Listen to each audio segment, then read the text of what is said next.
primeiro. Amém, queridos? Juízes capítulo 13, versículo de número 1. Eu quero que você medite juntamente comigo nessa palavra aqui. Eu quero falar aqui um pouco sobre a vida de Sansão. Eu quero falar para você aquilo que fez com que Sansão encontrasse força em Deus. O que fez com que o que Sansão teve que fazer para que ele pudesse ser um homem mais forte na Bíblia. O que ele precisou fazer? O que foi necessário ele fazer? O porquê que ele encontrou aquela força sobre-humana que não tinha ninguém que pudesse comparar com a força que ele possuía. Eu quero falar aqui sobre a vida de Sansão, queridos. Amém? Então nós vamos ler aqui no livro de Juízes capítulo 13, versículo de número 1. Diz assim, tendo os filhos de Israel tornado a fazer o que era mal perante o Senhor, este os entregou nas mãos dos filisteus por 40 anos. Amém? Anote esse versículo, preste bastante atenção nele. Olha o que a palavra de Deus vai dizer aqui, querido. Tendo os filhos de Israel, quem? Os filhos de Israel, os filhos de Deus, tendo eles feito o que era mal aos olhos do Senhor, Deus então os entregou nas mãos dos filisteus por 40 anos. Preste bastante atenção.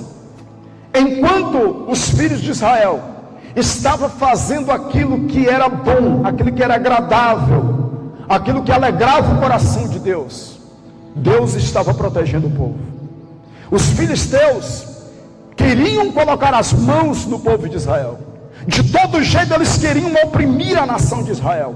Mas havia uma proteção que protegia aquele povo, que guardava aquele povo. Aí talvez nós falamos assim, Deus, tudo bem, era Deus. Mas Deus guardava eles porque Deus decidiu guardar? Não. Deus guardava eles por causa de um princípio: obediência. Esses dias eu estava ministrando em uma igreja. E eu falei para os irmãos assim, irmãos, nós precisamos parar de viver um engano. A pessoa entra dentro da igreja e fala assim, olha, a partir de agora tudo vai mudar na sua vida. Você não terá mais luta, tudo será diferente. Irmãos, enquanto você viver tem luta. Enquanto você viver vai ter dificuldade.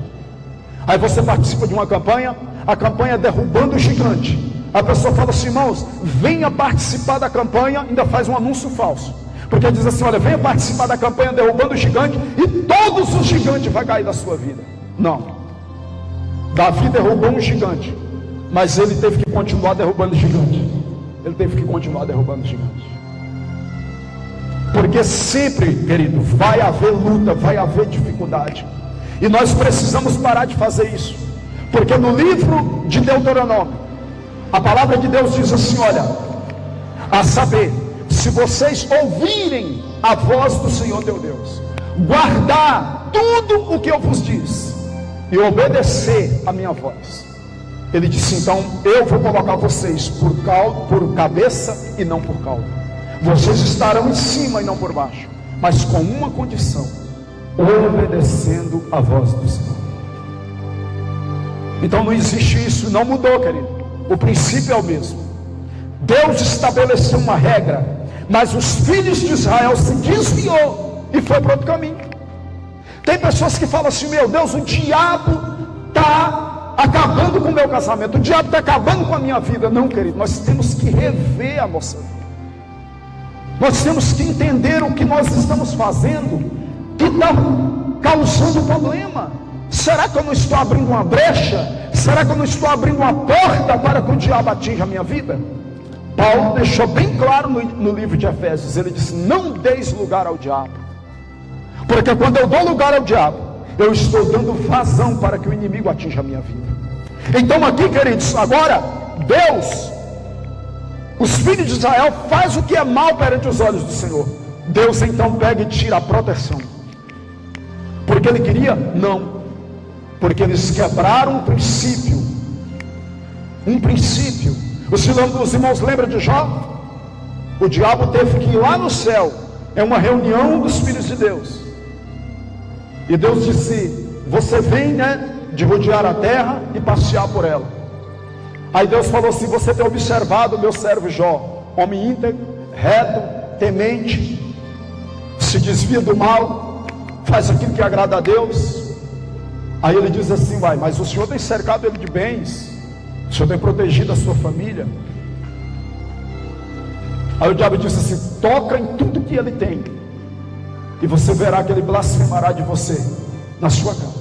Deus disse: toca em tudo que ele tem, menos na alma dele. Menos na alma dele. Mas olha para você ver, olha o que é que o diabo falou: você o cerca com uma proteção. Quando nós obedecemos a Deus, querido, existe uma proteção de Deus em tudo que pertence a você. E o diabo, ele tem que pedir autorização de Deus para tocar, senão não toca. Ele teve que pedir para que tocasse em tudo que Jó tinha. Mas havia uma proteção. Há uma proteção sobre a minha vida e sobre a sua vida, mas com uma condição: enquanto nós estivermos andando com Deus, fazendo aquilo que agrada ao Senhor. Amém? Então a Bíblia diz que eles fizeram o que era mal. Deus tirou a proteção e fez o quê? Os entregou na mão dos filisteus. E os filisteus começou então agora a escravizar a Israel, um povo que foi chamado para a liberdade, por espaço de 40 anos. Aí o que acontece? Israel começa então a clamar ao Senhor. Sabe, irmãos, tem sofrimento que vem na minha vida, tem deserto que vem na minha vida, que não é para o mal não, é para o bem. É para o bem, é para me aproximar mais de Deus, porque muitas das vezes eu estou dormindo, é para me acordar, é para me acordar e aproximar de Deus. Tem luta, tem dificuldade, tem coisas que vêm contra nós, querido. É justamente para você voltar a clamar, para você voltar para o prumo, para você voltar para a posição que Deus quer que você esteja, e que você estava e saiu. Aí Deus falou: peraí, eu vou usar uma situação, porque eu estou falando e você não está me ouvindo, então eu vou usar uma situação. Deus falou e os filhos de Israel não entendeu. Deus usou os filisteus por espaço de 40 anos, oprimindo aquela nação, fazendo aquela nação escravo, oprimindo eles, até que eles clamaram a Deus por livramento. E todas as vezes Deus levantava alguém. Você vai ver, Deus levantou Gideão para lutar. Deus levantou Jefté, que foi os juízes que Deus começou a levantar na terra para que julgasse o povo. Agora o povo então está aqui oprimido, e eles começam então a clamar, e Deus levanta um homem chamado Sansão. Sansão, querido, não foi gerado no ventre da mãe dele, porque a mãe dele queria que Sansão fosse gerado. Ela era estéril, não podia ter filho. Sansão, ele manifestou em Israel com um propósito. A primeira coisa que eu quero que você entenda aqui hoje é que existe um propósito de Deus na sua vida.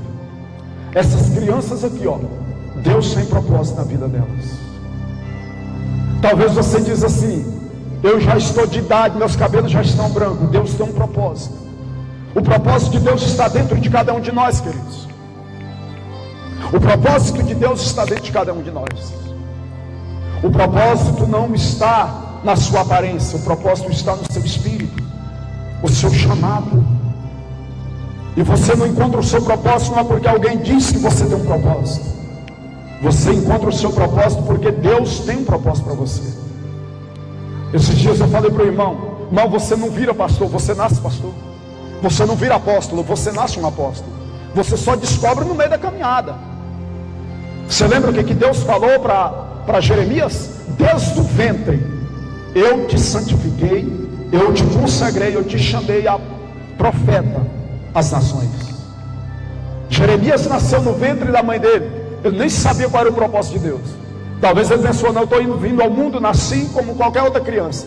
Mas Deus tinha um propósito na vida dele. Quando Deus, querido, fez com que a mãe de Sansão se engravidasse. Deus já fez ela engravidar com um propósito.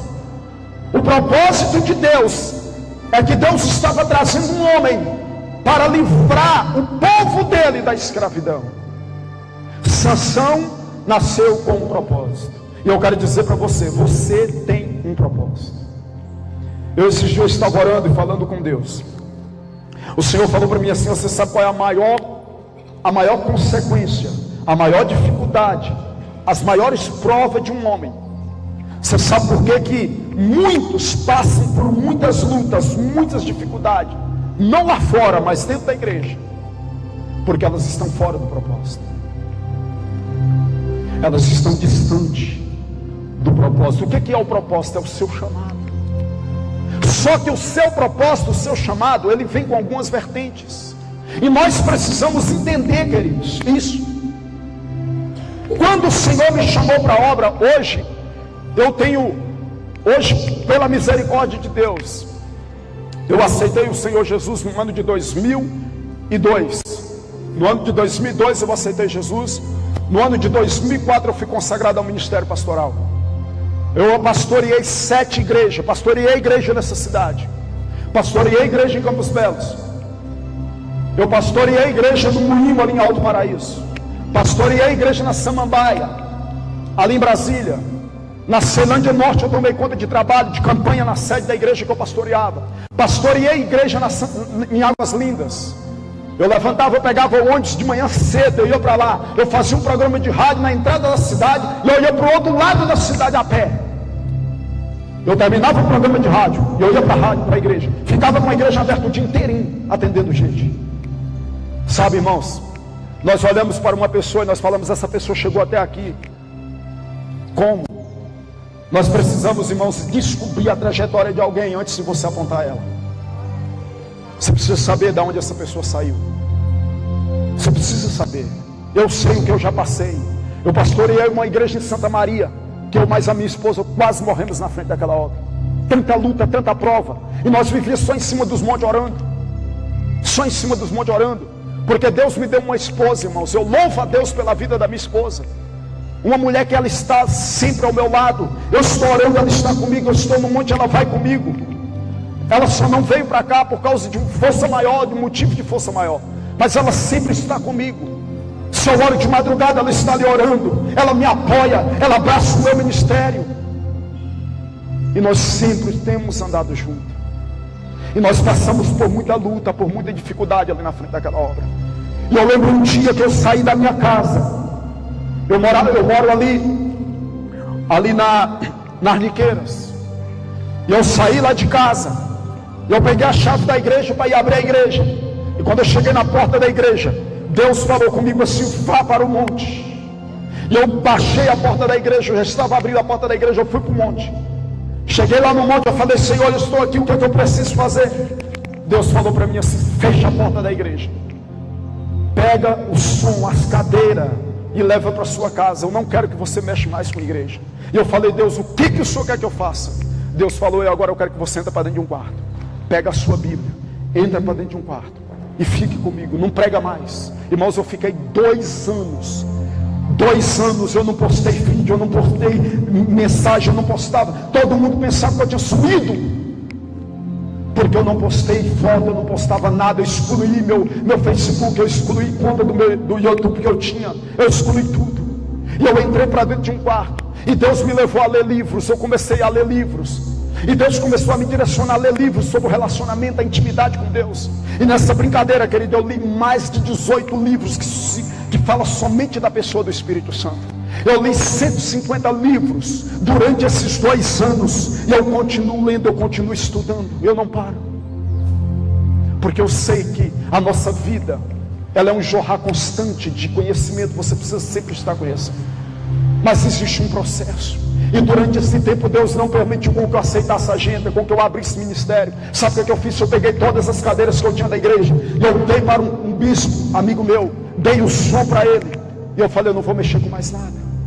E acabei com tudo. E eu fui somente buscar ao Senhor. E eu lembro que um dia eu estava dentro do quarto, eram umas 10 horas da manhã. E o Senhor falou comigo assim: eu quero que você grave um vídeo. Eu falei: Senhor, mas há tanto tempo. E o Senhor falou: grava um vídeo. Se você entrar lá no meu Facebook, você vai ver esse vídeo. O tema da mensagem que Deus me deu para me gravar nesse vídeo é que existe dois tipos de pessoas: aqueles que já esteve com Deus e aqueles que permanecem com Deus. Jesus, ele disse no livro onde eu gravei essa mensagem que o Senhor me mandou gravar, no livro de João capítulo 15, ele disse assim: olha, se vós estiverem em mim e as minhas palavras permanecerem em vós. Muitas pessoas já esteve orando, já não ora mais. Muitas pessoas já esteve jejuando, não jejuma mais. Muitas pessoas já esteve andando em santidade, já não anda mais. Mas para Deus, querido, não é você ter estado, é você permanecer. Deus quer que nós saímos daqui, querido, permanecendo estando com Ele. Permanecendo estando com Ele. E eu comecei a gravar então os vídeos. E ali o Senhor começou então a me dar outras mensagens. E eu comecei então a escrever tudo aquilo que o Senhor tem me dado. E vai transformar em um livro para a glória de Deus. O tema do meu livro vai ser o relacionamento com o Espírito Santo e a sua comunhão com Ele. Nós vamos falar tudo sobre a pessoa do Espírito Santo. E sobre a mensagem que Deus quer que a igreja ouve nesses últimos dias. Não é mensagem de bênção, querido. Não é mensagem que Deus vai te dar, vai te prosperar. É Deus quer que você entre para dentro de um quarto, que você fique com Ele e as demais coisas vão vir. Deus quer que você gaste tempo na presença dEle. Essa é a mensagem que a igreja do Brasil precisa ouvir, querido. A mensagem que nós precisamos trazer para os nossos púlpitos. Eu falei para Deus: Senhor, por que nós não escutamos mais essas mensagens na igreja? O Senhor falou: essa mensagem está muito rara, sabe por quê? Porque quando uma pessoa tem relacionamento com Deus, intimidade com Deus, o homem não tem mais controle sobre ela. Você sabe por que tem muita gente controlada pelo homem? É porque ela não tem relacionamento com Deus.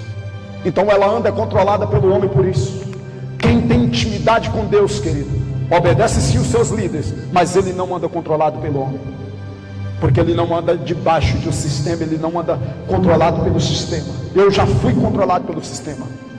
Eu já andei no espírito de religiosidade, que sou o sangue de Jesus. E Deus me tirou disso. E eu quero dizer para você que Deus te trouxe aqui para te tirar do sistema e te levar para o relacionamento com Deus, para a intimidade com Deus. Mas por incrível que pareça, Deus não vai pegar na mão de ninguém e levar para dentro de um quarto. A decisão é minha e sua. Somos nós que temos que decidir. Amém, queridos? Vamos continuar aqui para você poder entender a mensagem. Então, Sansão, ele tinha um propósito. A manifestação. Obrigado, Espírito Santo, eu vou falar. Amém. O Senhor me lembrou aqui. Eu falei outras coisas, eu havia esquecido, ele me lembrou. Queridos, o propósito vem com algumas vertentes. Qual é a principal vertente do propósito? E por que eu estava sofrendo juntamente com a minha esposa? Porque o propósito ele vem com três tipos de vertente. Eu quero que você grave isso. Saia daqui com isso na sua cabeça. A primeira vertente do propósito, do seu chamado, é você estar fazendo aquilo que Deus te chamou para fazer. Primeirinho, você tem que estar na função certa. Você tem que realmente fazer aquilo que Deus te chamou para fazer. Porque tem pessoas que muitas das vezes Deus chamou ela para evangelizar, ela quer ensinar.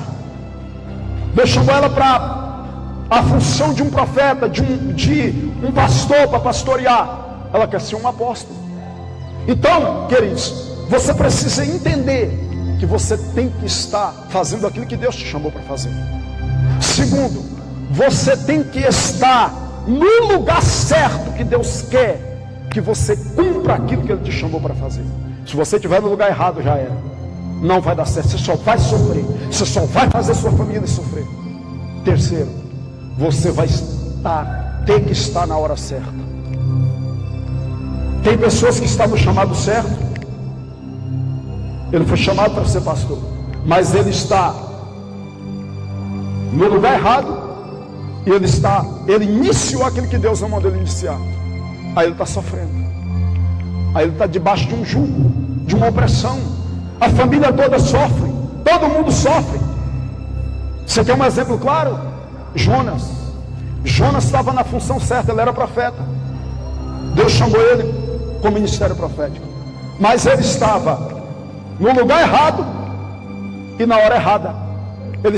Deus chamou ele para ir para divulgar uma mensagem de arrependimento na cidade de Nínive, que estava perdida. Ele pegou um navio e foi para Tarsis. Ele saiu de lá na função certa, cumprindo o propósito de Deus, mas quando chegou no meio do caminho ele desviou. É o que tem acontecido com muitos de nós. É o que tem acontecido com muitos de nós. Nós nos preparamos, Deus nos levanta, aí nós vamos, mas no meio da caminhada nós desviamos o propósito. Aí nós começamos a sofrer. E nós ficamos sem saber o porquê. Amém, queridos? Então vamos lá. Primeira coisa, queridos. Sansão, ele tinha uma aliança com Deus. Eu falo para você que muitas das vezes não era nem Sansão que fez uma aliança com Deus. Foi o próprio Deus que fez uma aliança com Sansão. Porque quando ele apareceu para a mãe de Sansão, ele disse para que ela não tomasse vinho nem bebida forte, porque aquela criança que nasceria no ventre dela seria o quê? Nazireu. O que é um nazireu? Você sabe o que é um nazireu? O nazireu, queridos, é uma pessoa que ela é escolhida por Deus desde o ventre da sua mãe para um propósito específico. Mas o nazireu, ele tem algo em particular de mim e de você. Por quê? Porque eu vejo muitos pastores que ensinam assim: fulano não precisa que ninguém ponha a mão sobre ele para receber a unção, porque só basta ele dobrar o joelho e ir para o monte orar, e Deus unge ele lá mesmo. Deus pode fazer? Pode, porque Deus, ele é Deus, e ele opera do jeito que ele quiser. Se ele quiser derramar uma unção poderosa sobre a tua vida aqui, e fazer você alcançar as nações, ele faz. Mas o padrão bíblico não é esse. O padrão bíblico é que aquele que carrega a unção impõe as mãos sobre aquele que quer carregar e transfere para aquele que quer carregar a unção. Isso é bíblico. A Bíblia diz que Moisés estava cansado, trabalhando, fadigado lá. O sogro dele dá uma instrução para ele. Aí ele disse: não, então eu vou levantar 70 homens para me ajudar. Vou levantar 70 anciões para me ajudar. Mas como que esses homens vão me ajudar? Se eles não têm sabedoria, se eles não têm o que eu tenho. Deus disse: Moisés, convida todo mundo. Eu vou descer na nuvem, eu vou tirar do espírito que está em você e vou colocar neles. Por que Deus não colocou do espírito dele direto naqueles homens? Porque ele estava, se Deus fizesse isso, querido, o próprio Deus, ele estaria anulando um padrão que ele estabeleceu. Você vai ver isso na Bíblia toda. Então o nazireu, ele tem uma capacidade de receber direto de Deus, sem ninguém pôr as mãos sobre ele. Eu vou te explicar o porquê. Porque o nazireu, ele tem a genética perfeita. E se você for analisar, você vai ver que Sansão, ninguém pôs as mãos sobre ele, nem um profeta, para que ele fosse cheio do Espírito Santo. Ele nasceu cheio do Espírito Santo. João Batista era nazireu. Você não vê ninguém pondo as mãos sobre João Batista para ele ser cheio do Espírito Santo. Ele nasceu cheio do Espírito Santo, porque ele era nazireu. E o nazireu, ele tem alguns votos que ele tem que cumprir para ele poder manter aquele propósito, aquele voto, aquela aliança que é estabelecida pelo próprio Deus. Não porque ele decidiu ser nazireu. Sansão não falou assim: vou deixar meu cabelo crescer agora e não vou cortar mais. Não, foi estabelecido por Deus. Então agora, queridos, outro ponto que eu quero mostrar para você: o próprio Jesus, Filho de Deus, o próprio Jesus, o Senhor Jesus, ele precisou de João Batista para receber a unção. Ninguém ensina isso, né, irmãos? Você já viu ensinando isso na escola dominical? Vai falar isso na escola dominical para você ver. Você vai ser apedrejado, você vai ser tido como heresia, herege. Mas se você for analisar, você não vê Deus em momento nenhum descendo do céu, ou, aliás, descendo do céu, dizendo, usando algum profeta, para que Jesus fosse cheio do Espírito Santo desde o ventre. Não. A Bíblia diz que ele nasce, ele caminha durante 30 anos na terra, escondido, ninguém nunca tinha visto Jesus, até que chega o dia que ele tem um encontro com João Batista, que carregava a unção de Elias, que ele também tinha que carregar aquela unção na terra. Ele agora encontra com João Batista, E João Batista o batiza no Rio Jordão. Quando João Batista batiza ele, a Bíblia diz que o céu se abre, o Espírito em forma corpórea de uma pomba desce e repousa sobre Jesus. Aí você diz assim: mas e a voz? Mas eu te pergunto uma coisa: mais alguém ali ouviu aquela voz? Ninguém, só João Batista. Mais alguém teve a visão da pomba? Não, só João Batista. Por quê? Porque João Batista falou assim: como que eu vou saber quem é ele? Como que eu vou saber quem é ele, que eu encontrar a pessoa certa, que é Jesus, que ele é o Messias? O Senhor falou: olha, o céu vai abrir, você vai ver uma pomba, o Espírito Santo vai vir em forma corpórea de uma pomba, pousando sobre ele, permanecendo nele. Esse será aquele que batiza com o Espírito Santo, esse será ele. Então foi um sinal, querido. Mas na realidade Jesus precisou entrar em contato com João Batista para poder então receber a unção que ele carregava. A partir daquele momento você começa a ver Jesus dando início no seu ministério. Mas o mais interessante, Jesus não inicia o seu ministério de pronto. Ele vai para onde? Ele vai para o deserto. Ele é levado para o deserto. E no deserto ele fica 40 dias e 40 noites jejuando e orando. Aí você vai ver assim, escrito lá: do Rio Jordão, Jesus, ele saiu de lá cheio do Espírito. Mas quando ele sai do deserto, ele sai no poder do Espírito. Ele sai no poder do Espírito. Então é no deserto que Deus reveste você, querido. É no deserto que você recebe o poder de Deus. É no deserto que Deus prepara você para o ministério. Eu tenho uma mensagem minha que eu falo assim: olha, o deserto é a escola de Deus. O deserto é a escola de Deus. Moisés passou por ela, Elias passou por ela, o próprio Senhor Jesus passou por ela, José passou por ela. Quem somos nós para não passar pelo deserto? Amém? Então vamos lá. Então o que acontece? Ele tem uma aliança com Deus. E qual era a aliança? Deus diz assim: olha, ele não pode cortar os seus cabelos, e não pode também tocar em cadáver, em algo morto. Não pode encostar em algo morto. E Sansão nasce uma criança normal, mas o propósito de Deus estava sobre ele, e ele começa então a crescer como uma criança normal. Mas Sansão, ele começa então a ver, o Espírito de Deus começa a impulsionar a Sansão para ir visitar o seu povo.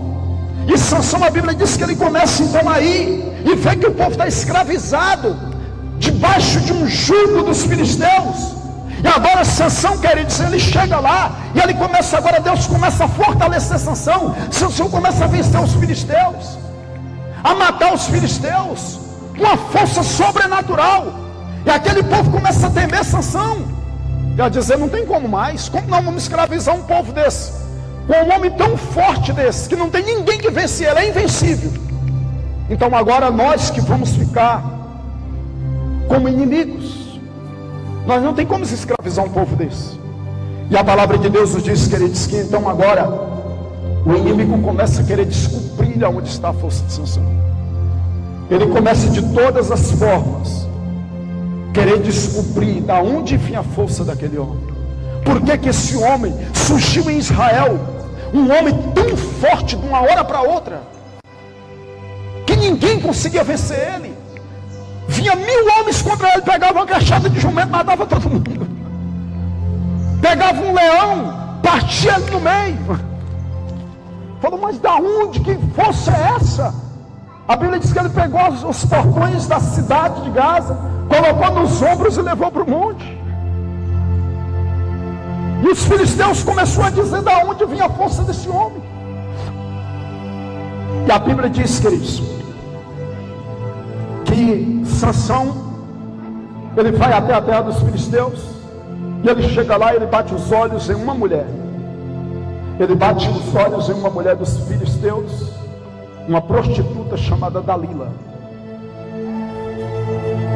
E eles então pagam Dalila e diz assim: olha, nós te damos tanto para você descobrir da onde vem a força desse homem.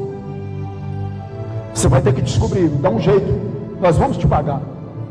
E ela então começa a conversar com Sansão. E Sansão vai e fala: olha, se vocês fizerem isso, eu me tornarei fraco como qualquer outro homem. Se vocês me amarrar com cordas novas que nunca foi usada. Aí ela escondia os filisteus na câmara de dormir. E ele dizia assim: Sansão, lá vem os filisteus contra ti. A Bíblia diz que Sansão quebrava aquelas cordas como se fosse um linho de estopa queimada no fogo, e destruía tudo, e vencia eles. E eles disseram: mas como pode? Não tem como vencer esse homem, é impossível. E a Bíblia diz que ele diz: agora que eu quero que você preste atenção. Agora que eu quero que você preste atenção. A Bíblia diz que Dalila começou a torturar Sansão. E dizia para ele: olha, você não me ama, você não tem paixão nenhuma por mim, você está me enganando, até hoje você tem me enganado, você não tem falado para mim, você está mentindo para mim, você não tem dito para mim de onde realmente vem a sua força. E a Bíblia diz que ela começa a afligir Sansão, e a palavra de Deus nos diz que ela então agora ela começa o quê? A descobrir o coração de Sansão. Eu vou falar algo aqui, eu quero que vocês não levem mal, eu quero que vocês me entendam. Eu acredito que se você tem um relacionamento com o Senhor, você vai entender o que eu vou te falar aqui, o que eu vou te dizer aqui. A Bíblia diz que essa mulher ela começa a descobrir o coração de Sansão. Porque, irmãos, os segredos da sua vida, os segredos que você carrega, independentes das suas fraquezas, das suas forças, você carrega no seu coração. Você sabia que o seu coração é um tesouro? Jesus falou assim: olha, o homem do bom tesouro do seu coração. Então o seu coração é um tesouro. O seu coração, ele é um tesouro, é onde você guarda joias preciosas. É no seu coração. A Bíblia diz que ela começou então a descobrir o coração de Sansão. Mas escuta o que eu quero te dizer aqui agora. A Bíblia diz assim, querido, sobre tudo o que se deve guardar. É a aparência, as vestes, o calçado, a prata, o ouro. Não, sobre tudo o que se deve guardar. Guarde o teu coração, porque dele procede as saídas da vida. Nós estamos vivendo hoje um tempo que muitas igrejas ensinam as pessoas a guardar as vestes. Deus é contra isso? Não, o cristão tem que se vestir bem. Mas tem igreja que elas estão se preocupando somente com a aparência das pessoas. Eu quero dizer para você aqui uma coisa, por isso que eu disse para você entender. Jesus, ele chegou juntamente com seus discípulos em determinado lugar, e ele diz assim: olha, mas vocês estão errados, vocês estão comendo sem lavar as mãos. E os escribas, os doutores da lei, os fariseus, disseram: não, o correto é lavar as mãos antes de comer. E Jesus falou assim: olha, era lavar a mão e lavar os pratos antes de comer, o interior do prato. Jesus falou assim: seus hipócritas, seus fariseus hipócritas, limpa primeiro o interior.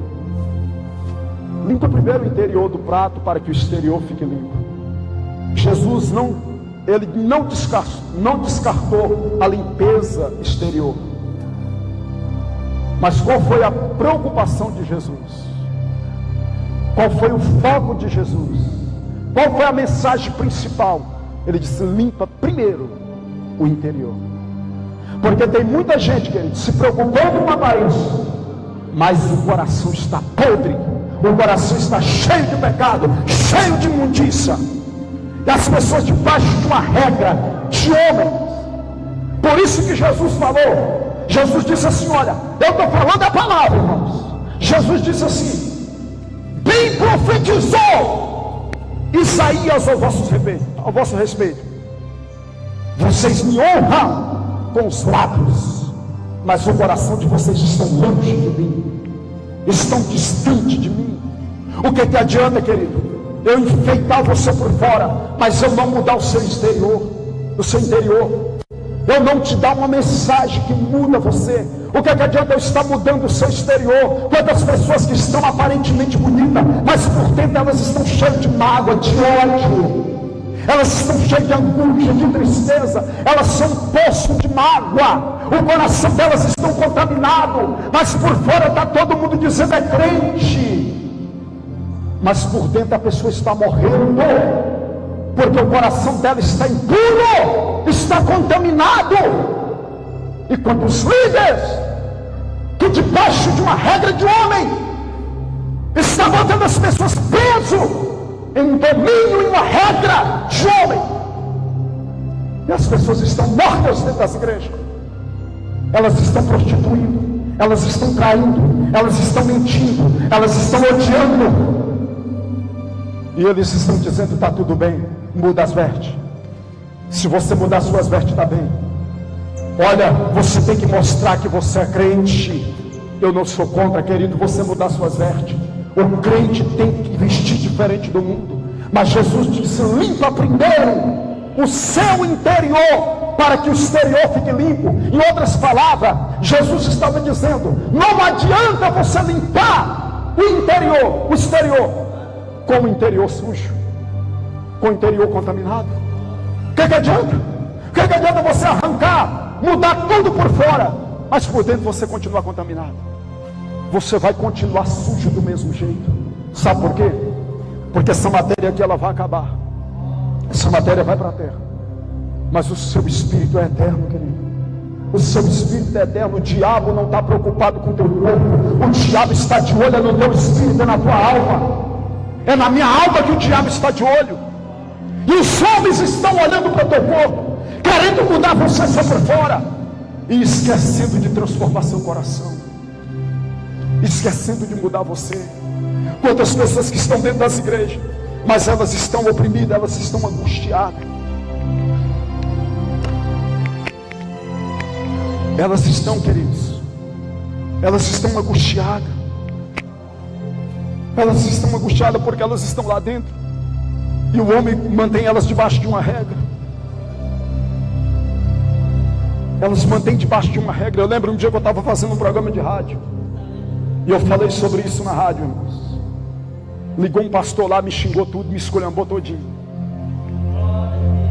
e ele queria que eu colocasse no ar, e eu falei: eu não vou pôr, mas você pode falar que eu te escuto. Eu não vou colocar você no ar, mas se você quiser falar comigo, eu te escuto, eu te ouço.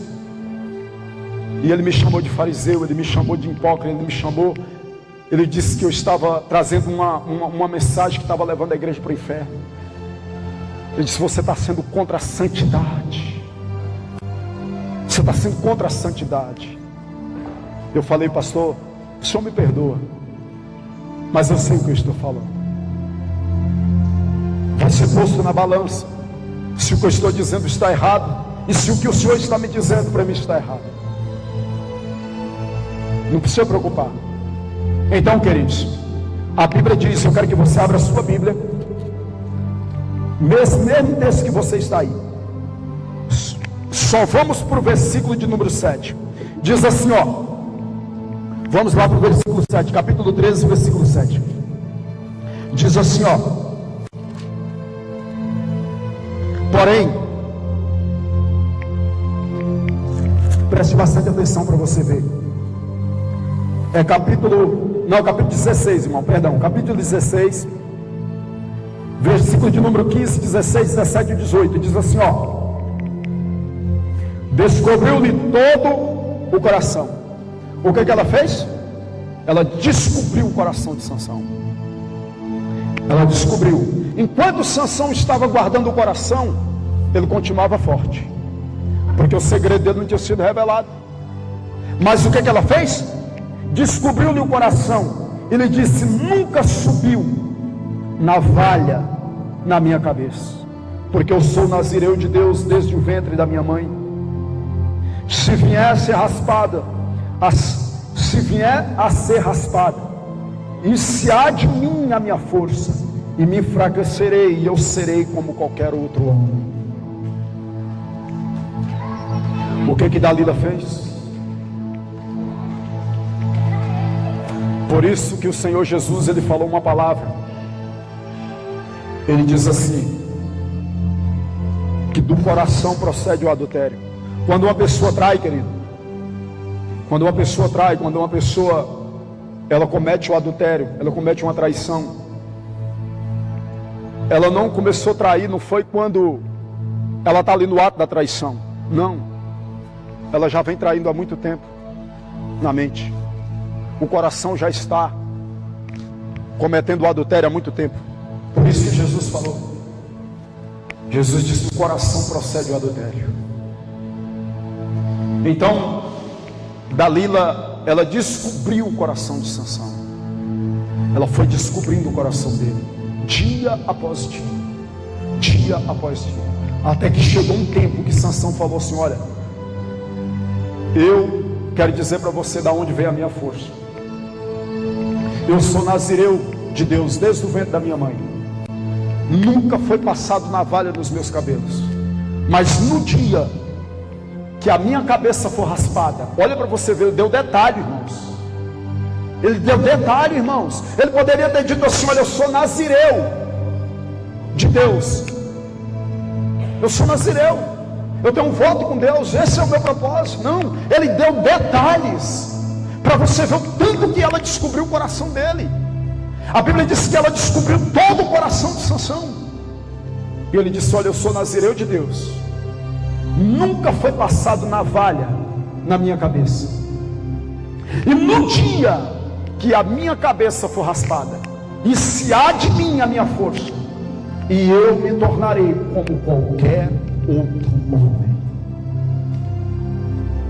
Aí Dalila falou assim: olha, eu já tentei várias vezes, já tentei, vamos colocar aí, a Bíblia não diz, mas umas 200 vezes, 100 vezes, mas eu vou tentar mais uma. Eu quero dizer para você, o diabo não vai deixar de te perseguir. O diabo ele vai ficar no seu calcanhar até você ceder. Se você não bater o pé no chão, se você não for firme, você vai acabar entregando a sua força, entregando aquilo que você tem mais de precioso nas mãos dele. E a Bíblia diz que então agora, no versículo de número 18 diz assim, ó: vendo pois Dalila que já lhe descobrirá todo o que? O coração. Olha para você. A Bíblia diz que sobre tudo que se deve guardar, guarda o que? O coração, porque dele procede as saídas da vida. Jesus disse assim: ó, bem-aventurados os limpos de coração, porque eles verão a Deus.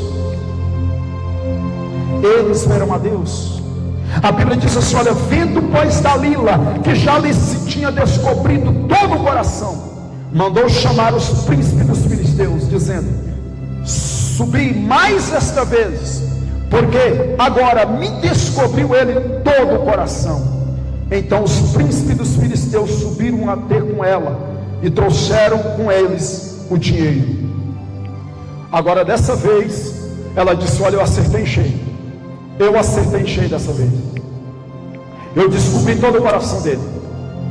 O coração dele agora não tem nada oculto. Ele abriu o coração para mim. Então agora está diante de nós a oportunidade de parar a Sansão, porque agora não tem mais nada encoberto. Ele não tem mais segredo nenhum. Ele revelou o segredo dele. Sabe, queridos, eu lembro um dia que eu estava na igreja, e o pastor pegou o microfone e começou a falar a vida dele, a vida pessoal dele. Aliás, não era na igreja, eu estava dentro do carro do pastor. E ele começou a falar. E na hora que ele estava falando ali, o Senhor trouxe à minha memória um texto. E naquele momento o Senhor começou a falar para mim assim: olha, sabe por que muitos projetos, muitos planos na vida da igreja, na vida de muitos ministros, de muitos servos é frustrado antes de acontecer? É porque eles falam antes da hora, é porque eles revelam antes da hora. E o Senhor me trouxe um texto que está escrito no livro de Neemias 1:12, se não me engano é 2:12, mas é 1:12 mesmo, acho que é isso mesmo. Neemias, ele sabe que a cidade de Jerusalém, os muros foram destruídos a fogo, queimados a fogo. E ele recebe então a notícia de como estavam os irmãos dele lá na cidade. E ele chega até o rei e diz que queria ir lá ver a situação dos seus parentes. E a Bíblia diz que Neemias ele vai. Quando ele chega na cidade, ele vai, mas ele leva consigo somente um animal que ele estava montado e alguns homens, poucos homens. E a Bíblia diz assim: não disse ele nada do que o Senhor colocou no coração para fazer. Sansão, ele revelou o segredo dele. Muitas das vezes nós estamos revelando nossos segredos para pessoas que nem vão orar por você, pessoas que não vão nem interceder por você. É muito fácil, irmãos, nós expor as nossas fraquezas. Você chega perto de uma pessoa e a pessoa ela já começa então a revelar o coração dela, porque quando eu revelo algo de você, eu estou revelando o que está somente comigo. É errado, apóstolo? Não é errado. Se você revelar para a pessoa certa, não é errado. Agora, se você revelar para a pessoa errada, a pessoa que vai criticar você, a pessoa que vai expor seu nome. Mas se você revela para um companheiro de batalha, que vai te ajudar a orar, que vai te acompanhar, que vai te ajudar, é outra coisa. Amém, queridos? Então Sansão revelou todo o seu coração. Ela disse: olha, eu descobri, venha mais essa vez, só mais essa vez, agora deu certo. E a Bíblia diz que eles vieram e trouxeram o quê? O dinheiro. Trouxeram o dinheiro. No versículo 9, no versículo 18 aqui, fala que eles trouxeram o dinheiro, né? Para pagar ela. Então, queridos, o que eu quero que você preste bastante atenção, daqui a pouco nós vamos chegar ao final da mensagem, mas o que eu quero que você preste bastante atenção aqui é o seguinte: Sansão, ele era forte por quê? Tem pessoas que falam assim: Sansão, ele perdeu a força. Sansão não perdeu a força, não, ele perdeu Deus que dava força para ele. Quando eu estava preparando essa mensagem, não sei se eu falei foi com o Marquinhos ou foi com o pastor, que Deus me revelou esse ponto, que tem muitas das vezes nós falamos assim: Sansão perdeu a força. Não, ele não perdeu a força, ele perdeu Deus que dava força para ele. Muitas das vezes você não perde, não é a sua força, querido, você perde a quem te fortalece. Você está perdendo a comunhão com quem te fortalece. O apóstolo Paulo disse o quê? Eu posso todas as coisas naquele que me fortalece. Quando o apóstolo Paulo está dizendo eu posso todas as coisas, ele está dizendo eu posso suportar todas as coisas naquele que me fortalece. Naquele que me fortalece. Amém, queridos? Então, Sansão perdeu, foi Deus que dava força para ele. E por que Sansão perdeu a força? Porque ele quebrou a aliança com Deus. Você sabe quando é que a sua força sai de você, sai de mim? A minha força de orar, a minha força de buscar, a minha força de santificar a minha vida e de andar com Deus, é quando a minha aliança com Deus é quebrada. O diabo, irmãos, ele não está de olho no meu dinheiro, ele não está de olho no seu dinheiro. O diabo está de olho na sua comunhão com Deus. É isso que ele quer. O diabo, ele não estava de olho em bens de Sansão, nas terras de Sansão. Ele só estava de olho em uma coisa: em saber qual era a fonte da força dele. Ele falou: nós temos que descobrir para parar ele. E eu quero mostrar para você de um ponto. Então, qual foi o primeiro passo para ele perder a força dele? Ele revelou o coração dele. Nunca revela seu coração para todo mundo, não, guarda o seu coração, querido. Se existe uma mensagem que você tem que colocar na sua mente aqui hoje: eu tenho que guardar meu coração. Guarda o seu coração. Nós contaminamos o nosso coração, querido, com muita coisa. Nós contaminamos o nosso coração com a internet. Nós contaminamos o nosso coração com propaganda, com palavras, com muitas coisas. Tem muitas coisas querendo contaminar o nosso coração. Guarda o seu coração. Guarda o seu coração. Eu quero dizer para você: guarda o seu coração. Então, a primeira coisa, ele revelou o coração dele todo. Ele revelou o coração dele. Segunda coisa que Sansão fez, vamos descobrir o que ele fez? No livro de Juízes, capítulo 16, versículo 19, leia comigo aí. Juízes, capítulo 16, versículo de número 19. Vamos ver o que está escrito aí. Diz assim, ó: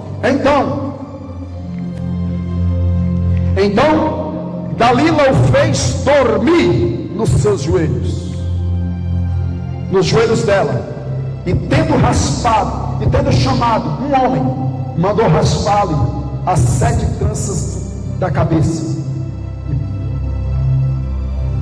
e ela a subjugou, e retirou-se dele a sua força. Primeira coisa, Sansão perdeu a aliança com Deus. Segundo, ele revelou todo o seu coração. Quando ele revelou todo o seu coração, qual foi a segunda destruição de Sansão? Ele dormiu. Ele dormiu. Simplesmente ele dormiu. Sabe por quê? Porque Sansão, ele era um inimigo para os filisteus, invencível, acordado. Mas ele dormindo, ele seria um inimigo vencido. Eu vou repetir de novo. Sansão, acordado, era um inimigo invencível para os filisteus. Mas ele dormindo, ele era um inimigo derrotado. Sabe o que o diabo está fazendo com a igreja brasileira? Sabe o que o inimigo está fazendo com a igreja brasileira? Ele está colocando a igreja para dormir. A igreja está dormindo, querido. Muitos de nós estamos dormindo. Dormindo, simplesmente dormindo. E você sabe quando é que o diabo arranca a sua força? É quando ele coloca você para dormir. Quando ele coloca você para dormir, o sono espiritual, ele arranca a sua força. E é o que o inimigo está fazendo nesses últimos dias. Ele está colocando os ministros para dormir. Ele está colocando a igreja para dormir. O sono espiritual. O sono espiritual. E a igreja está dormindo. E a nossa força está indo. A nossa força está indo. Por isso que os lares estão sendo destruídos. Por isso que as famílias estão sendo destruídas. As igrejas estão sendo destruídas. Porque o inimigo, ele está botando a igreja para dormir. Eu quero dizer para você uma coisa. Sansão é uma figura da igreja. Dalila é uma figura do diabo. Deus está contando com a igreja para livrar os cativos que estão lá fora.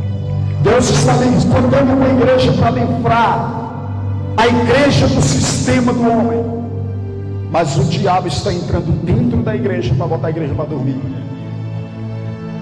E a igreja muitas das vezes está aderindo a isso.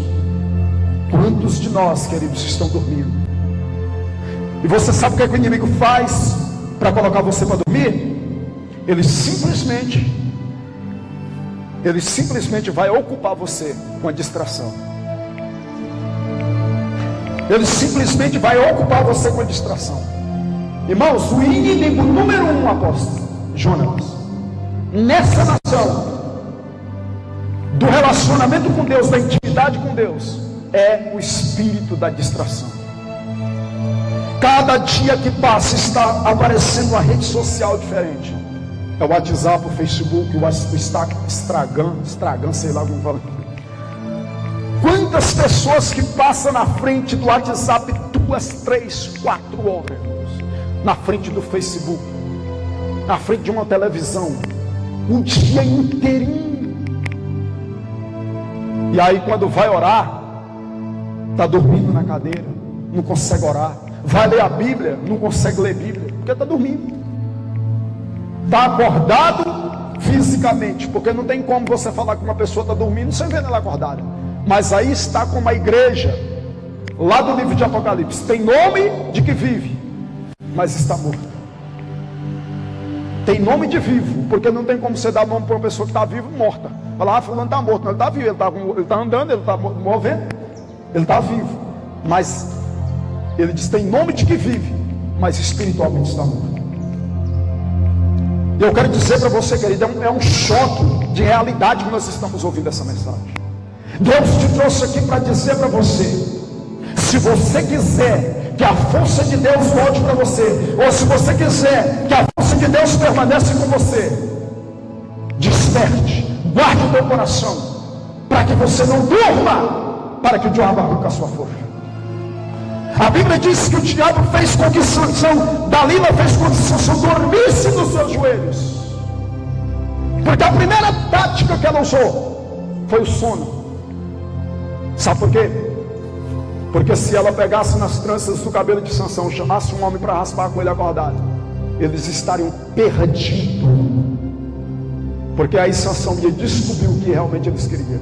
Então Dalila falou: sabe o que eu vou fazer? Vou colocar ele para dormir. Depois que ele dormiu, o que ela fez? Ela raspou, ela quebrou a aliança dele com Deus. Ela raspou as 7 tranças do seu cabelo. E a Bíblia diz que ela começou então a afligi-lo, a oprimi-lo, e foi-se dele a sua força, foi embora.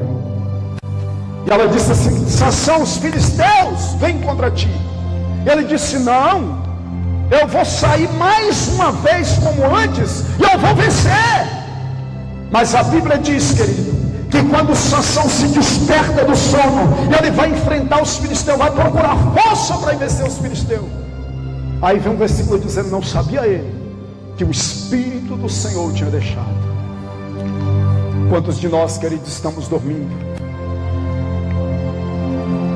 e nós estamos tentando nos levantar, ou então às vezes a adversidade vem e nós pensamos: eu vou vencer, mas aí quando você tenta levantar, a sua força já se foi, a sua força já se foi, você já não tem mais vigor, você já não tem mais força, porque você já revelou todo o seu coração, você não guardou o seu coração, e por você não guardar o seu coração, você dormiu, e por você dormir, o diabo arrancou sua força. Vamos lá. A terceira coisa aqui que aconteceu com Sansão, quando ele descobriu o coração, depois ele dormiu, a terceira coisa que ele perdeu a visão. Ele perdeu a visão. Vamos ver isso lá no livro de Juízes, capítulo 16, versículo 21, diz assim, ó: então os filisteus pegaram nele e lhe vazaram os olhos, e o fizeram descer a Gaza, e amarraram-no com 2 cadeias de bronze, e virava o moinho no cárcere. Olha o que o inimigo está fazendo. Ele está fazendo, contaminando o coração da igreja, está fazendo a igreja dormir. E depois que ele faz a igreja dormir, sabe o que ele faz? Ele arranca a visão da igreja. Ele tira a visão. Ele tira a visão. A maior preocupação do inimigo, querido, é que você tenha visão. Porque se você tem visão, você consegue ver o inimigo, você consegue escapar de muita coisa. A primeira coisa que eles fizeram foi arrancar a força de Sansão. Quando eles tiraram a força dele, eles fizeram o quê? Tirou a visão. O que o diabo está fazendo com a igreja brasileira é isso, irmãos. Ele está arrancando a força da igreja, tirando a visão da igreja. Tirando a visão da igreja. Aí a igreja pensa que tem visão, mas não tem visão. Está cego. Está como a igreja de Apocalipse. Jesus diz: compra de mim, compra colírio, e unja os teus olhos para que veja. Porque vocês estão cegos, pensando que está vendo. Quantos de nós, queridos, estamos desse jeito?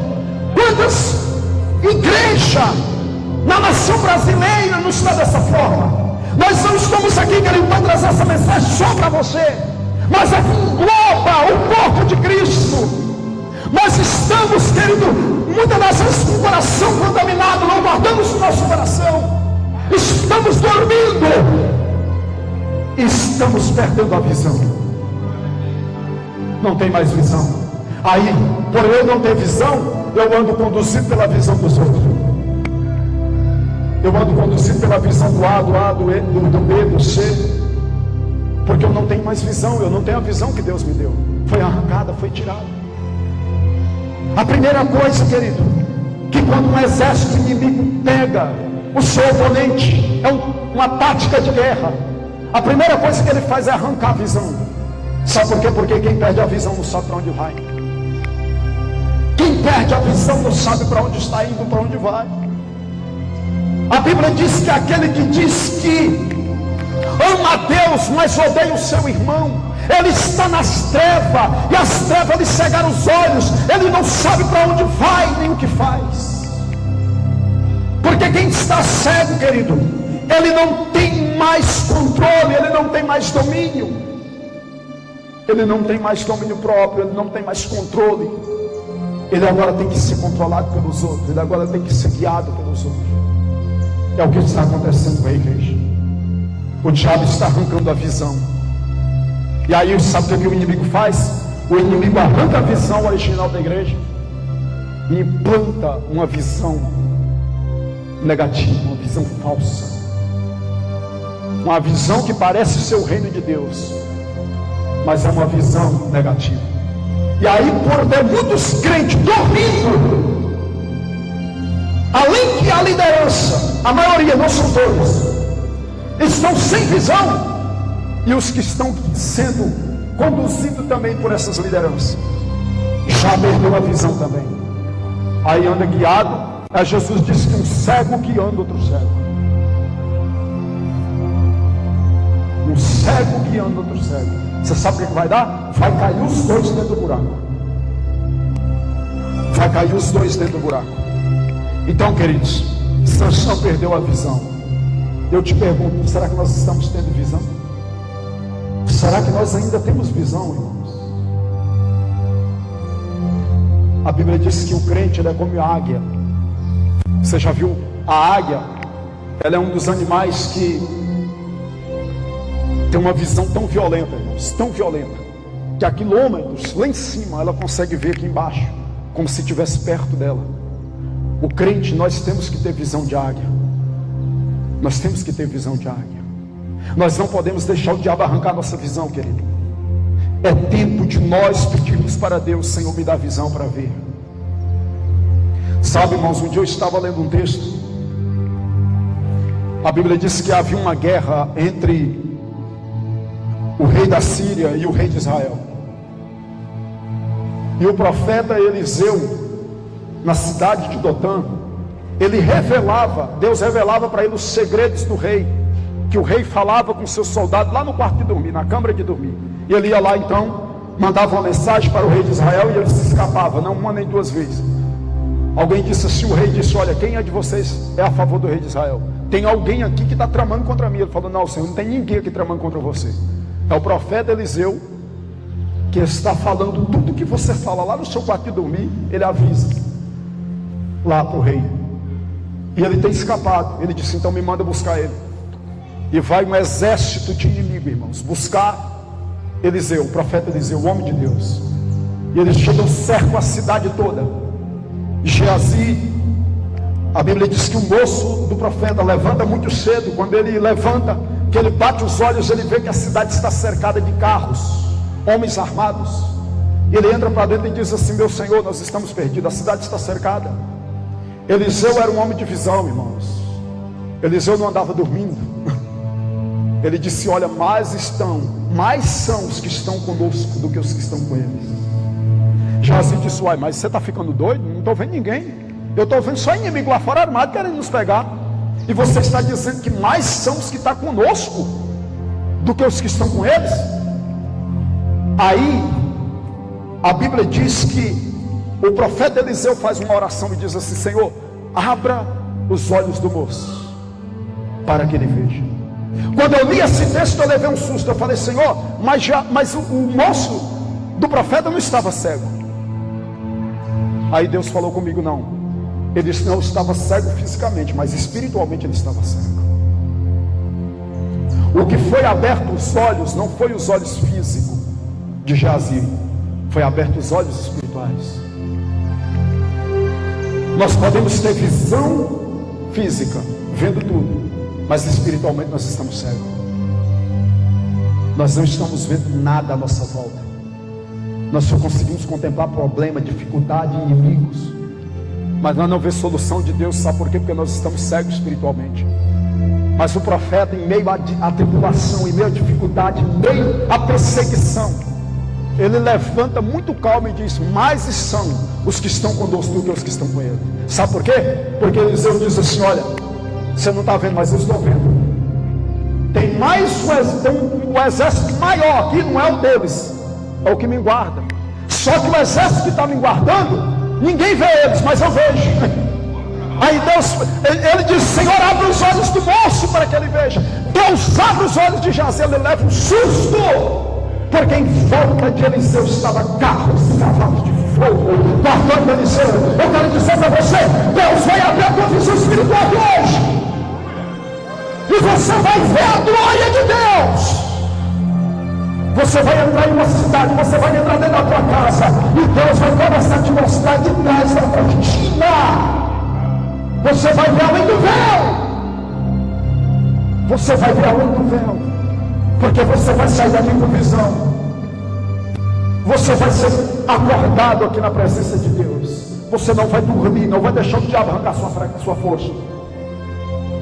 Então ele arrancou a visão. E quando ele perdeu a visão, ele se tornou o quê? De libertador a escravo. A Bíblia diz que eles vazaram os olhos dele, levaram ele para o cárcere. Ele se tornou prisioneiro e escravo, e começou agora a rodar um engenho, a rodar uma moinha.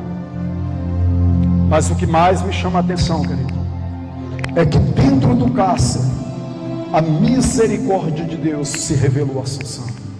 A Bíblia diz: e o cabelo da sua cabeça começou a crescer de novo. Eu quero dizer, a força que você perdeu, Deus está trazendo ela de volta hoje. Precalabassurianda labas. Ramantoro managassou de canta labassurianda labassuricanda. O Senhor está trazendo de volta hoje. Talvez você não está entendendo esse propósito, querido. Deus te trouxe aqui para falar para você: o cabelo da tua cabeça vai voltar a crescer, sim. Quer o diabo ou não, vai voltar a crescer. Vai voltar a crescer. Show de campo, lava, surianda, labas. Vai voltar a crescer. A unção que você pensou que perdeu, o propósito que você pensou que perdeu, Deus vai voltar. Deus vai voltar. Deus vai fazer voltar o seu cabelo, o cabelo da sua cabeça vai voltar a crescer. O propósito vai voltar, a visão vai voltar, a força vai voltar. Nem tudo está acabado, nem tudo está acabado. Meu Deus, eu sinto uma graça de Deus aqui. Eu sinto uma graça de Deus aqui. Levanta as suas mãos.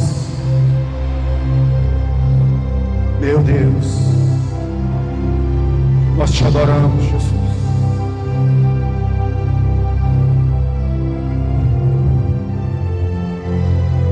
O Senhor vai dar um sinal aqui hoje, que a graça dele está sobre você. Quando nós começarmos a orar aqui, você vai sentir como se o casco da sua cabeça estivesse arrepiando, se puxando. É um sinal que a unção está voltando. A unção está voltando. A força está retornando. E quando voltar a força, você não dorme mais. E quando você não dorme, você não perde a visão. Oh, quando você não dorme, você não perde a visão. Aleluia! E quando você não perde a visão, você não se torna escravo. Você não se prende ao sistema. Você é livre. E você liberta outros que estão presos. Glória a Deus. Vamos lá. Deus teve misericórdia de Sansão dentro do cárcere. No versículo 22 diz assim, ó: E o cabelo da sua cabeça, logo após ser raspado, começou a crescer de novo. Ainda que o diabo arrancou sua força, Deus vai te devolver ela em dobro. Em dobro. Se prepare. Se prepare. Em dobro. Para nós encerrarmos aqui, nós falamos aqui que Sansão perdeu a sua força porque ele não guardou o coração, e por ele não guardar o coração ele dormiu, por ele não ter dormido ele perdeu a visão. Mas o que Sansão ele fez então para que ele voltasse a se fortalecer de novo? Ele fez uso da oração. Ele fez uso da oração. Leia comigo aí, no livro de Juízes, capítulo 16, versículo 28. Diz assim, ó: Sansão clamou ao Senhor e disse: Senhor Deus, peço-te que lembres de mim e dá-me força só esta vez. Ó Deus, para que vingues dos filisteus, ao menos por um dos meus olhos. Sabe, queridos, quando eu estava lendo esse texto, o Senhor colocou uma palavra em meu coração, que é tempo da igreja clamar. Não para Deus fazer justiça na vida do seu próximo, mas para Deus fazer justiça no tribunal espiritual dos nossos inimigos espirituais que têm cegado a nossa vida, para que nós possamos vencer eles. Não é tempo mais da igreja ficar atacando um ao outro, querido. Não é tempo mais. Sabe, eu ministrei uma mensagem esses tempos atrás. Eu estava lá em casa. Eu tenho uma escola, nós gravamos toda segunda-feira, nós temos a escola. Toda segunda-feira. Eu havia feito a aula.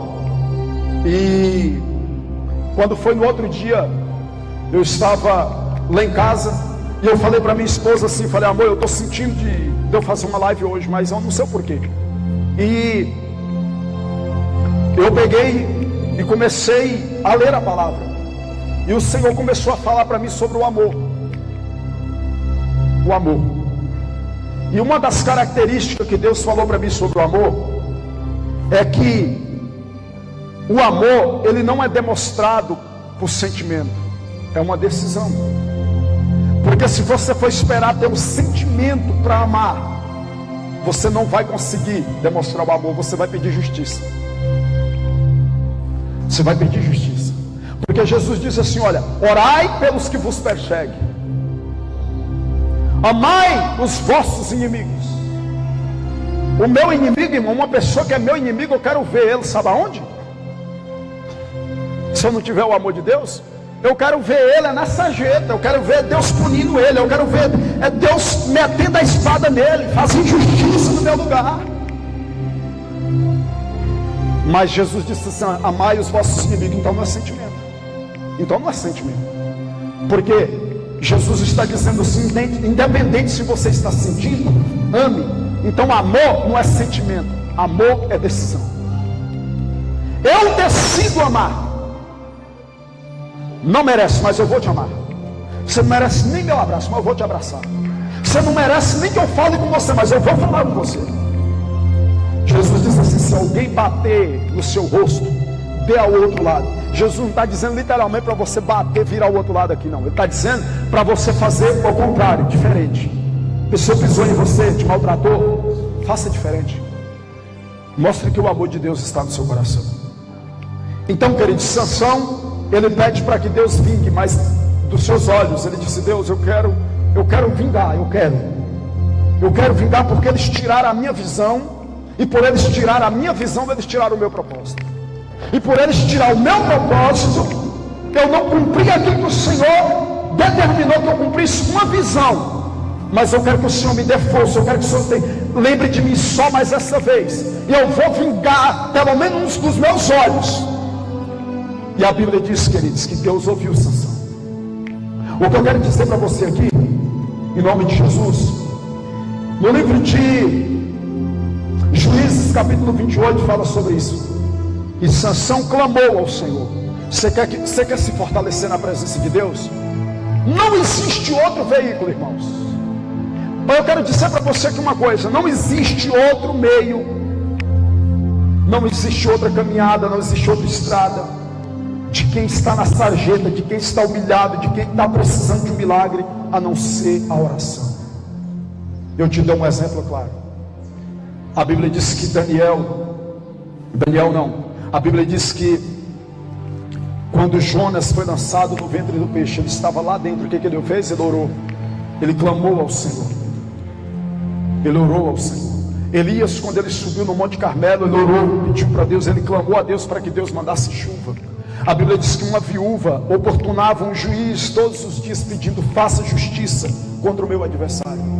Sabe, irmãos, Jesus, ele estava orando em um determinado lugar, os seus discípulos chegam até a ele, Pedro, João, os 12 discípulos. Eles não chegam lá e dizem assim: mestre, me ensina a curar os enfermos, me ensina a ressuscitar os mortos, me ensina a levantar paralítico, me ensina a abrir os olhos do cego, mestre, me ensina a curar os mudos, igual o Senhor faz. Ele falou: não, nos ensina a orar. Nos ensina a orar. Sabe por quê, queridos? Porque eles viam Jesus curando o cego, eles viam Jesus ressuscitando os mortos, mas eles viam Jesus fazendo muito mais do que ressuscitar morto e levantar paralítico. Era todos os dias de manhã, ainda escuro, e orar. Falei: uai, então se ele, orando, ele faz isso, então nós não precisamos mais ressuscitar morto, nós não precisamos mais abrir os olhos do cego, nós precisamos praticar o que ele pratica. Nós precisamos viver uma vida de oração que ele vive. Se nós orarmos como ele ora, nós vamos levantar os paralíticos como ele levanta, nós vamos ressuscitar os mortos como ele ressuscita. Então ele disse: nos ensina a orar, como João Batista ensinou aos seus discípulos. Amém, queridos? Então eu quero dizer para você: Sansão, em meio à maior tribulação, ele clamou ao Senhor. Eu quero convidar você a sair daqui tendo uma vida de oração. Ore o tanto tempo que você puder orar. Sabe, irmãos, existe uma oração que você pode orar ela dirigindo, você pode orar ela andando no carro, você pode orar deitado, você pode orar tomando banho, você pode orar até fazendo as necessidades. É a oração em línguas. É a oração em línguas. E sabe o que acontece? Eu tenho uma mensagem que eu vou ministrar lá em Campos Belo, segunda-feira, que eu falo sobre a oração em línguas. E ali nessa mensagem eu falo porque que a igreja, ela está perdendo a fé. Tem 2 pontos que a igreja está perdendo a fé. Está fraca na fé. É porque nós estamos muitas das vezes substituindo a Bíblia pela literatura humana. O apóstolo Paulo diz que a fé vem pelo ouvir, ouvir pela palavra de Deus. E segundo, eu garanto para você, porque você não pratica a oração em línguas. Sabe por quê? Porque Judas diz assim: vós, amados, edificando-vos na vossa santíssima fé, orando no Espírito Santo. Quanto mais você ora no Espírito Santo, mais a sua fé se fortalece. Irmãos, a pessoa que pratica a oração em línguas, pode vir o vento que for, mas não derruba essa pessoa. Além de tudo, ela está edificada, não somente na fé, mas espiritualmente. É por isso que o inimigo arrancou a prática da oração em línguas da igreja. Tirou, não deixei ninguém praticar. Eu vou revelar algo aqui para você. Eu, juntamente com a minha esposa, todos os dias nós oramos 1 hora de oração em línguas juntos. Todos os dias. Muitas das vezes ela está colocando a nossa filha para dormir ali, ou colocando ela para mamar. Mas eu falo para ela: amor, você fica lá que eu vou orar aqui. E nós colocamos louvor. Quando não coloca louvor, coloca uma pregação. E todos os dias nós oramos 1 hora de oração em línguas juntos. Amém, queridos? Se você não tem força para orar de joelho, ore em línguas. Ore em línguas, irmãos. Ore em línguas. Qual é a dificuldade que tem de orar em línguas, né, apóstolo? Qual é a dificuldade que tem? Qualquer hora você pode orar. Amém? Pratique a oração em línguas. Pratique a oração em línguas. Se você orar em línguas, vai acontecer algumas coisas com você. A primeira coisa, você será forte espiritualmente, sua fé será edificada. Terceira coisa, revelações profundas da palavra virão. Quarta coisa, você dirá não para o pecado, e sim para a santidade. vai começar a haver uma purificação dentro de você. O dom de línguas, querido, é muito além do que só você falar algumas palavras estranhas. Sabe por que o apóstolo Paulo foi o homem que mais escreveu a Bíblia, o homem que mais teve revelações no Novo Testamento, depois de Jesus? Eu garanto para você, por causa de uma coisa: ele praticava a oração em línguas. Ele praticava. Paulo orava em línguas em alto mar, nas ruas, montado no seu cavalo, aonde ele estava praticando a oração. Ele estava orando em línguas. A oração em línguas, ela vai ativar o teu espírito. Amém? Então, faça uso da oração. Clame ao Senhor. Glória a Deus.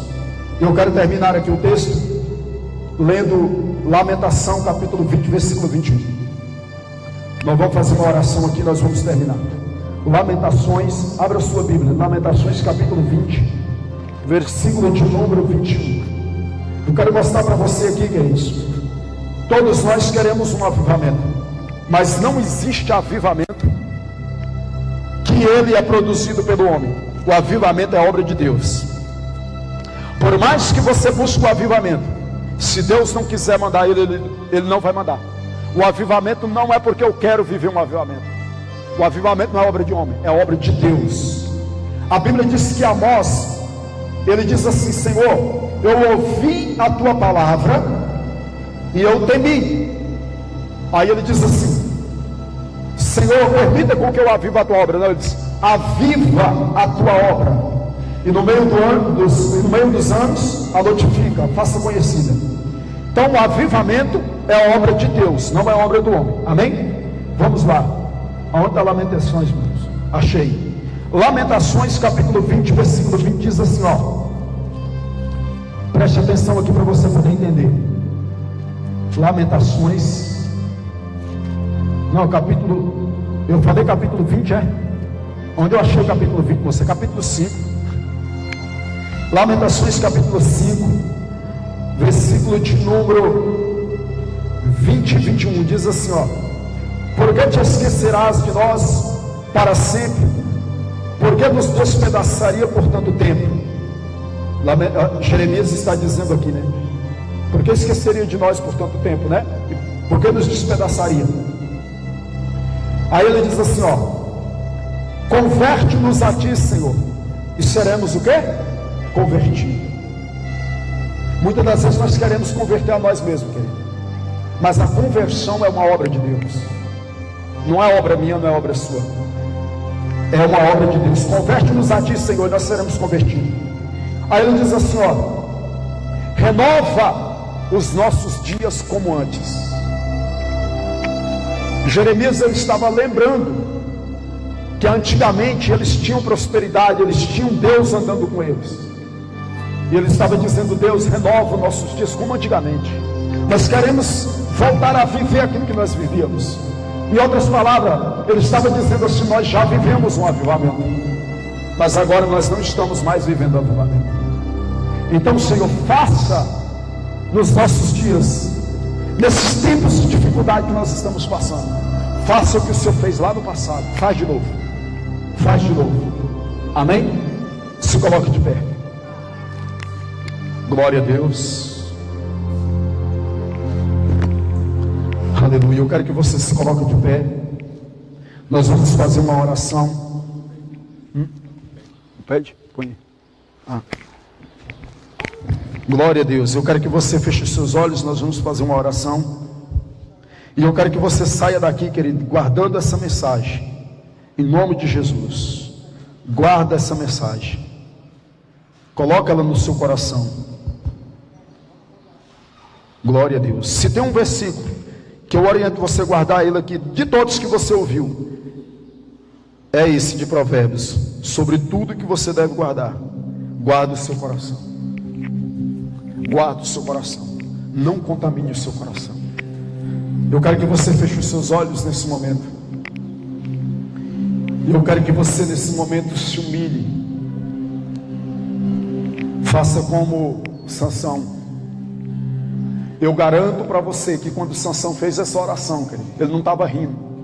Sansão estava rasgando o coração. Sansão, ele estava literalmente se arrebentando diante de Deus. Ele estava com lágrima nos olhos. Porque existe um segredo.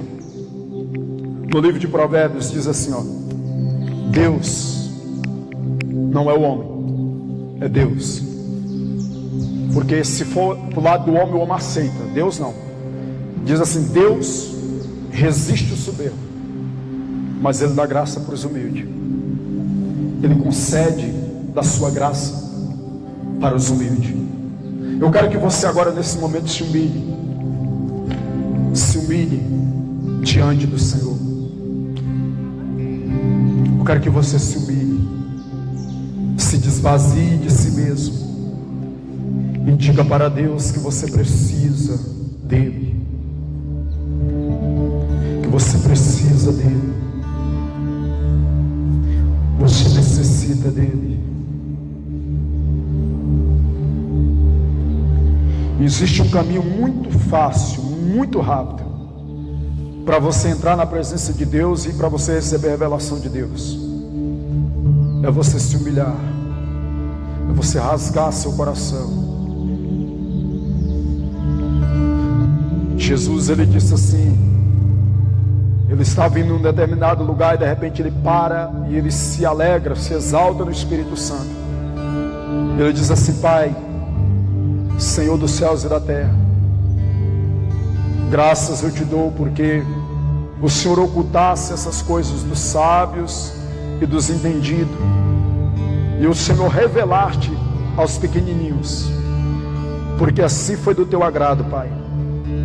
Quanto mais você se sente pequeno, quanto mais você se diminui, mais o céu se rasga diante de você.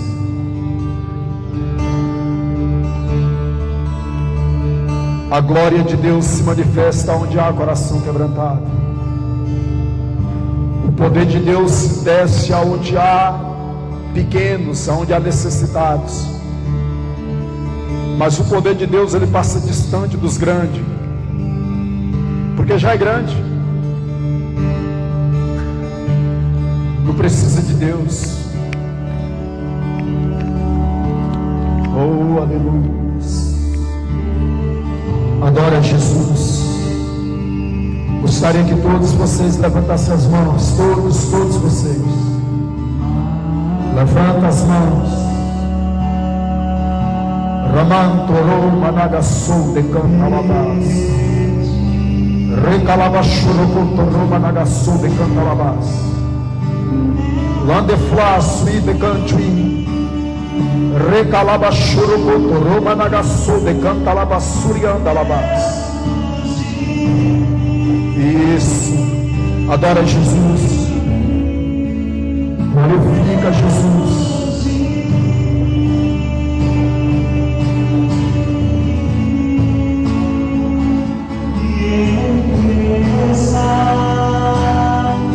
Diminua,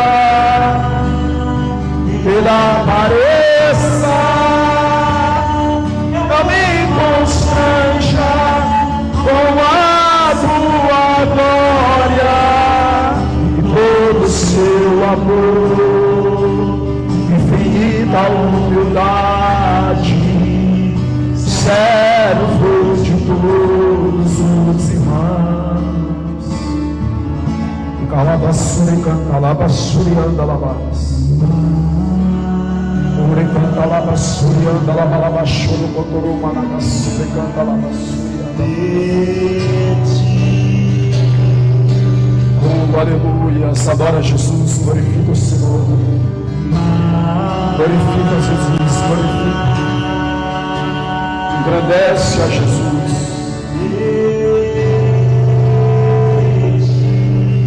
Engrandece a Jesus. Glorifica. Santo, santo, santo, santo é o Senhor.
Amor.